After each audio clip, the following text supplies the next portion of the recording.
Assalamualaikum warahmatullahi wabarakatuh. Saya Dr. Sarah. Pada kesempatan kali ini saya akan memperagakan tentang pemeriksaan fisik kepala dan leher. Dalam hal ini pemeriksaan fisik kepala akan meliputi pemeriksaan inspeksi dan palpasi kepala, dan pada pemeriksaan leher kita akan melakukan inspeksi leher, kemudian palpasi kelenjar limfe, trakea, dan palpasi kelenjar tiroid.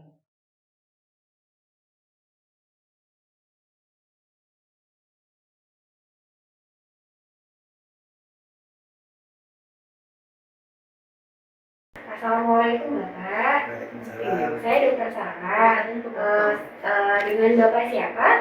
Pak Budi. Pak Budi, umur berapa Pak? 37 tahun. 37. Bapak alamatnya di mana? Di Surabaya. Di Surabaya. Pekerjaannya apa ya Pak? Karyawan swasta. Karyawan swasta. Baik. Pak Budi, pada kesempatan kali ini saya akan melakukan pemeriksaan kepala dan leher Bapak untuk mengetahui apakah ada kelainan atau penyakit atau tidak. Apakah Bapak bersedia? Iya, bersedia. Baik, saya cuci tangan dulu ya Pak ya. Bapak silakan duduk, dan kerai bajunya mungkin agak dibuka supaya saya bisa melakukan pemeriksaan leher Bapak. Ya. Pertama-tama yang kita lakukan adalah pemeriksaan inspeksi. Kita lihat bentuk kepalanya simetris atau tidak, ada makrosefali atau mikrosefali. Kemudian kita juga melihat kulitnya, apakah ada anemis, kemerahan, atau ikterus. Lalu kita juga lihat apakah ada kelainan di kulitnya. Setelah kita melihat kulit, kemudian kita lihat organ-organ yang lain seperti mata, hidung, dan telinga, apakah ada simetris dan kelainan yang lain. Kemudian kita juga lihat mulutnya, apakah tampak sianosis atau tidak. Setelah inspeksi, kita lakukan palpasi. Palpasi pertama kita lakukan dari kepala dan scalpnya. Kita lakukan palpasi, diraba apakah ada kelainan di scalp dan kulit kepalanya. Setelah kita lakukan palpasi dari kulit kepala, kemudian kita juga memeriksa rambutnya, apakah rambutnya mudah patah atau mudah rontok. Selanjutnya kita melakukan pemeriksaan anatomis. Dengan kedua ibu jari kita letakkan di bawah konjungtiva palpebra. Kita minta penderita untuk melihat ke atas. Permisi ya Pak. Bapak silakan lihat ke atas. Kita bisa mengevaluasi di konjungtiva palpebranya juga seleranya. Kemudian kita lakukan pemeriksaan ikterus dengan cara ibu jari dan telunjuk kita menarik kelopak matanya ke atas, dan penderita kita minta untuk melirik ke bawah. Permisi ya Pak. Bapak silakan melirik ke bawah. Permisi, maaf. Melirik ke bawah. Nah, kita bisa mengevaluasi sklera dan konjungtiva di bumbunya juga. Selanjutnya kita melakukan pemeriksaan refleks cahaya mata langsung dan konsensual. Untuk memeriksa ini kita menggunakan pen light. Kita letakkan tangan atau benda lain di tengah yang membatasi antara mata kanan dan mata kiri. Untuk memeriksa refleks cahaya langsung, maka kita sinari pen light dari tepi sampai ke tengah. Kita lihat apakah pupilnya mengecil atau tidak. Jika mengecil, maka refleks cahaya langsungnya positif. Untuk memeriksa refleks cahaya konsensual, maka kita sinari mata sebelah kanan dengan pen light, lalu kita evaluasi pupil mata yang sebelah apakah mengecil atau tidak. Jika positif, maka refleks cahaya konsensual positif. Kita lakukan juga pada yang kontralateral. Selanjutnya kita melakukan pemeriksaan otot ekstrinsik bola mata. Pasien kita minta untuk melihat satu benda dan mengikuti gerakan benda itu tanpa menggerakkan kepalanya. Pak, nanti lihat bolpen ini, gerakannya diikuti, kepalanya tidak usah ikut bergerak ya Pak.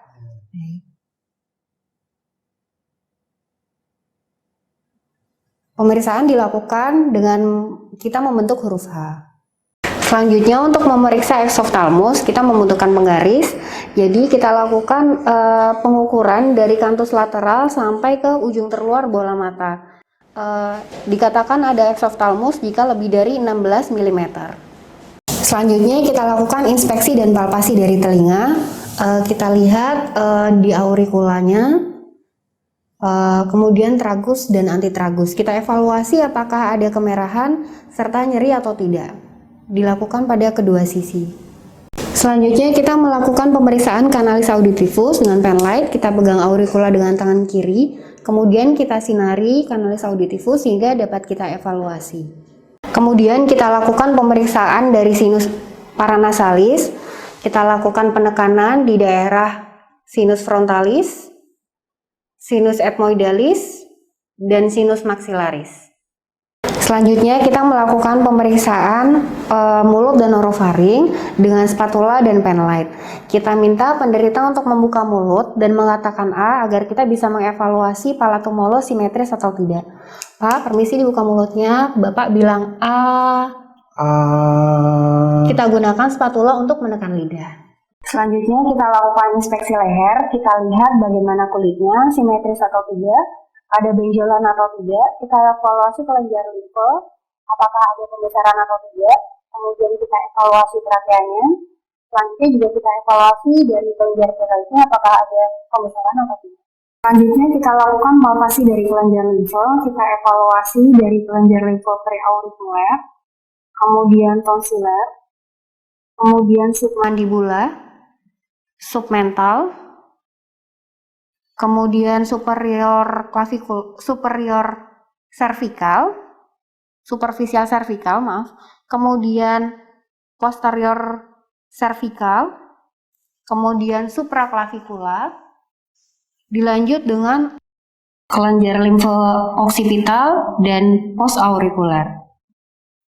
Dilakukan di keduanya, kita evaluasi apakah ada benjolan, berapa banyak, ukurannya, bagaimana permukaannya, konsistensinya, mobilitasnya, batasnya, dan apakah ada nyeri atau tidak.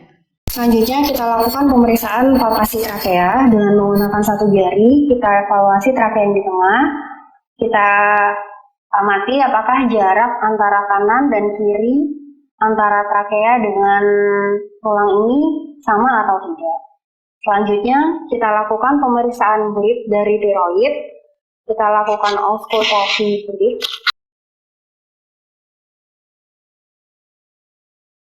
Kemudian kita tempelkan stetoskop pada tiroid. Selanjutnya kita lakukan palpasi tiroid, pemeriksa di belakang pasien, kedua tangan meraba kelenjar tiroid dengan cara meletakkan kedua tangan di bawah kartilago krikoid. Kita raba ke bawah, kita temukan ismus, lalu kita raba ke arah lateral. Kita minta penderita untuk menelan. Silakan menelan, Pak. Pemeriksaan ini dilakukan saat penderita istirahat dan menelan. Kita evaluasi simetrisitas, kemudian apakah ada pembesaran atau tidak, dan mobilitasnya. Demikian tadi pemeriksaan fisik kepala dan leher yang kita lakukan pada pemeriksaan sehari-hari. Semoga bermanfaat. Terima kasih dan wassalamualaikum warahmatullahi wabarakatuh.